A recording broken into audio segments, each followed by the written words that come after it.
ಆತ್ಮೀಯರಿಗೆ ಜ್ಯೋತಿಷ್ಪಥ ಚಾನಲ್ಗೆ ಸ್ವಾಗತ. ಗುರುವಿನ ಆಗಮನ, ದ್ವಾದಶ ರಾಶಿಗಳ ಮೇಲೆ ಅವನ ಶುಭಾಶುಭ ಫಲಗಳು, ಪರಿಹಾರ ಇತ್ಯಾದಿ ಎಲ್ಲ ನಾನು ಹಿಂದಿನ ವಿಡಿಯೋಗಳಲ್ಲಿ ವಿವರಿಸಿದ್ದೇನೆ. ಆದರೆ ಒಂದು ರಾಶಿ ಮತ್ತು ಅದರಲ್ಲಿಯೂ ವಿಶೇಷವಾಗಿ ಒಂದು ನಕ್ಷತ್ರ ಅವರಿಗೆ ಬಂದೊದಗಬಹುದಾದಂತಹ ಒಂದು ಯೋಗದ ಬಗ್ಗೆ ಮಾಹಿತಿಯನ್ನು ಕೊಡುವ ಉದ್ದೇಶದಿಂದ ನಾನು ಈ ವಿಡಿಯೋವನ್ನು ಮಾಡ್ತಾ ಇದ್ದೇನೆ. ಪುನರ್ವಸು ನಕ್ಷತ್ರ, ಕರ್ಕಾಟಕ ರಾಶಿ ಇವರಿಗೆ ಹೇಗಿದೆ ಅಂದರೆ, ಇದೇ ನಕ್ಷತ್ರಕ್ಕೆ ಗುರುವಿನ ಆಗಮನ. ಅಂದರೆ ಪುನರ್ವಸು ನಕ್ಷತ್ರ 3ನೇ ಪಾದದಲ್ಲಿ ಈಗಾಗಲೇ ಇದ್ದಾನೆ ಗುರು.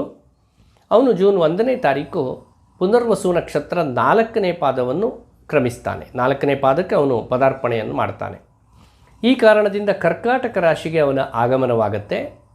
ಪುನರ್ವಸು 4ನೇ ಪಾದ, ಪುಷ್ಯ 4 ಪಾದಗಳು, ಆಶ್ಲೇಷ 4 ಪಾದಗಳು ಕರ್ಕಾಟಕ ರಾಶಿಯನ್ನು ಹೊಂದಿವೆ. ಹೀಗೆ ಮೊದಲನೇ ಪಾದವಾದಂತಹ ಪುನರ್ವಸು ಇದು ಗುರುವಿನ ನಕ್ಷತ್ರವೇ ಆಗಿದೆ. ತನ್ನ ನಕ್ಷತ್ರದಲ್ಲಿ ತಾನು ತನ್ನ ಉಚ್ಚ ಕ್ಷೇತ್ರವನ್ನು ಪ್ರವೇಶ ಮಾಡುವಂತಹ ಗುರು ಅತ್ಯಂತ ಯಶಸ್ಸನ್ನು ಕೊಡಬೇಕಾಗತ್ತೆ.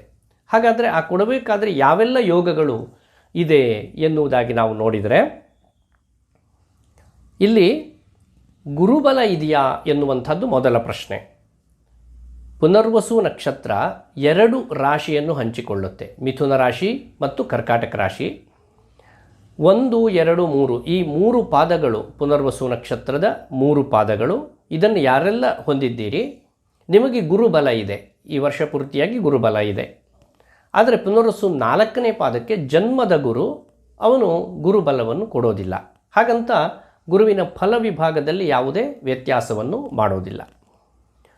ಇನ್ನು ಕುಜನ ದೃಷ್ಟಿ ಗುರುವಿಗೆ ಇದೆ.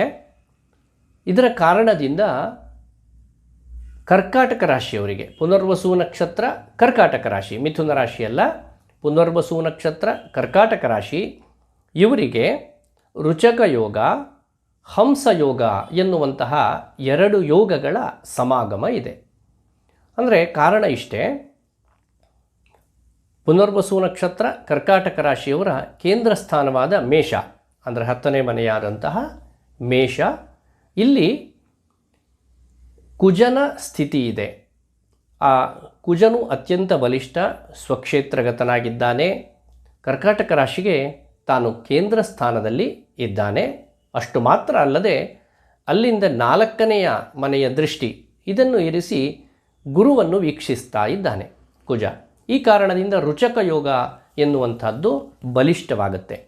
ಆ ರುಚಕ ಯೋಗದ ಫಲ ಹೇಗಿದೆ ಅಂದರೆ, ನಾನಾ ವಿಧಾನಗಳಿಂದ ನೀವು ಧನಾರ್ಜನೆಯನ್ನು ಮಾಡುತ್ತೀರಿ, ಹಾಗೂ ಯಶಸ್ಸು ಮತ್ತು ವಿಜಯ ಪ್ರಾಪ್ತಿ, ಕೈಗೊಂಡಂತಹ ಎಲ್ಲ ಕಾರ್ಯಗಳಲ್ಲಿ ನಿಮಗೆ ವಿಜಯ ಎನ್ನುವಂಥದ್ದು ಪ್ರಾಪ್ತಿಯಾಗುತ್ತೆ. ಇದರ ಜೊತೆಯಲ್ಲಿಯೇ ಹಂಸಯೋಗ, ಅಂದರೆ ಜನ್ಮ ರಾಶಿಯಲ್ಲಿಯೇ ಗುರು ಇದ್ದಾನೆ, ಅದರಲ್ಲಿಯೂ ಉಚ್ಚನಾದಂತಹ ಗುರು, ಉಚ್ಚ ಅಂಶವನ್ನು ಪಡೆದಂತಹ ಗುರು. ಇದರ ಕಾರಣದಿಂದ ಪರಿಪೂರ್ಣವಾಗಿ ಹಂಸಯೋಗ ಎನ್ನುವಂಥದ್ದು ಸಿದ್ಧವಾಗುತ್ತೆ. ಇದರಿಂದ ಉತ್ತಮವಾದಂತಹ ಅಧಿಕಾರ ಪ್ರಾಪ್ತಿ ಮತ್ತು ರಾಜಮನ್ನಣೆ ಹಾಗೂ ಧಾರ್ಮಿಕ ಬುದ್ಧಿ ಸ್ಥಿರವಾಗಿ ಉಳಿಯುತ್ತೆ. ಇಂತಹ ಒಂದು ಒಳ್ಳೆಯ ಯೋಗಕ್ಕೆ ತಾವು ಭಾಜನರಾಗುತ್ತಾ ಇದ್ದೀರಿ. ಯಾರೆಲ್ಲ ಅಧಿಕಾರವನ್ನು ಬಯಸ್ತೀರಿ ಅವರು ಸ್ವಲ್ಪ ಮನುಷ್ಯ ಪ್ರಯತ್ನವನ್ನು ಮಾಡಿದರೆ ದೈವಾನುಕೂಲ ಬಂದು ಒದಗಿ ಒಂದು ಉತ್ತಮವಾದಂತಹ ಅಧಿಕಾರ ಪ್ರಾಪ್ತಿಯಾಗತ್ತೆ. ಜನಮನ್ನಣೆ ತನ್ನಿಂದ ತಾನಾಗಿ ದೊರಕುತ್ತೆ. ಇನ್ನು ಈ ಅಧಿಕಾರ, ಚುನಾವಣೆ, ರಾಜಕೀಯ ಇತ್ಯಾದಿಗಳನ್ನೆಲ್ಲ ಹೊರತುಪಡಿಸಿ ಹಾಗೆ ಆಲೋಚನೆ ಮಾಡುವುದಾದರೆ, ಪುನರ್ವಸು ನಕ್ಷತ್ರ ಕರ್ಕಾಟಕ ರಾಶಿಯವರು ಯಾರೆಲ್ಲ ಇದ್ದೀರಿ, ನಿಮ್ಮ ಸ್ಥಾನಮಾನಗಳ ಅಭಿವೃದ್ಧಿ ಉಂಟಾಗುತ್ತೆ. ಮನೆಯಲ್ಲಾದರೂ ಕೂಡ ನಿಮಗಿರಬಹುದಾದಂತಹ ಒಂದು ಅಧಿಕಾರ ಸ್ಥಿರವಾಗುತ್ತೆ ಮತ್ತು ಅದು ಔನ್ನತ್ಯವನ್ನು ಸಾಧಿಸಬಹುದು. ಈ ಎಲ್ಲ ಹಿನ್ನೆಲೆ ಒಳಗೆ ಕೆಲವರಿಗೆ ಗೃಹ ನಿರ್ಮಾಣಾದಿ ಶುಭ ಯೋಗಗಳು ಕೂಡ ಕಾಣಿಸುತ್ತೆ. ಈ ಹಿನ್ನೆಲೆ ಒಳಗೆ ಮಿಥುನ ರಾಶಿ ಇವರಿಗೆ ಗುರುಬಲ ಇದೆ, ಆದರೆ ಈ 2 ಯೋಗಗಳಿಲ್ಲ. ಅದರಲ್ಲಿ ಯೋಗದ ಸರಿಸುಮಾರಾದ ಒಂದು 100ರಲ್ಲಿ 40 ಅಥವಾ 60 ಈ ಭಾಗದ ಒಂದು ಪ್ರಭಾವ ಮತ್ತು ಪರಿಣಾಮವನ್ನು ಮಿಥುನ ರಾಶಿಯವರು ಹೊಂದುತ್ತೀರಿ. ಆದರೆ ಕರ್ಕಾಟಕ ರಾಶಿಯವರು ಪೂರ್ಣವಾಗಿ ಈ ರುಚಕ ಯೋಗ ಮತ್ತು ಹಂಸಯೋಗ, ಅದರಲ್ಲಿಯೂ ಪುನರ್ವಸು ನಕ್ಷತ್ರದವರು ಈ 2 ಯೋಗಗಳನ್ನು ಹೊಂದುತ್ತೀರಿ. ಆದ್ದರಿಂದ ಪ್ರಭು ಶ್ರೀರಾಮಚಂದ್ರನ ಆರಾಧನೆಯನ್ನು ಬಹಳ ವಿಶೇಷವಾಗಿ ಮಾಡಿ.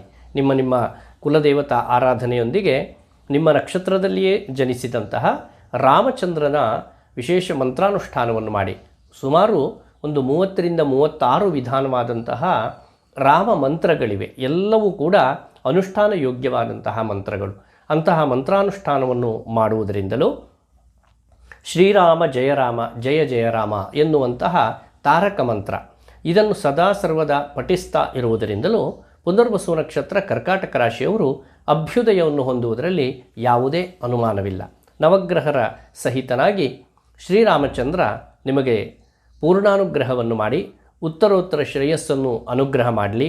ಜೊತೆಗೆ ರುಚಕ ಯೋಗ, ಹಂಸ ಯೋಗಗಳ ಪರಿಪೂರ್ಣವಾದಂತಹ ಫಲವನ್ನು ನಿಮಗೆ ಪ್ರಾಪ್ತಿ ಮಾಡಿಕೊಡಲಿ ಎನ್ನುವುದಾಗಿ ಹಾರೈಸ್ತೇನೆ. ಧನ್ಯವಾದಗಳು. ಶುಭವಾಗಲಿ.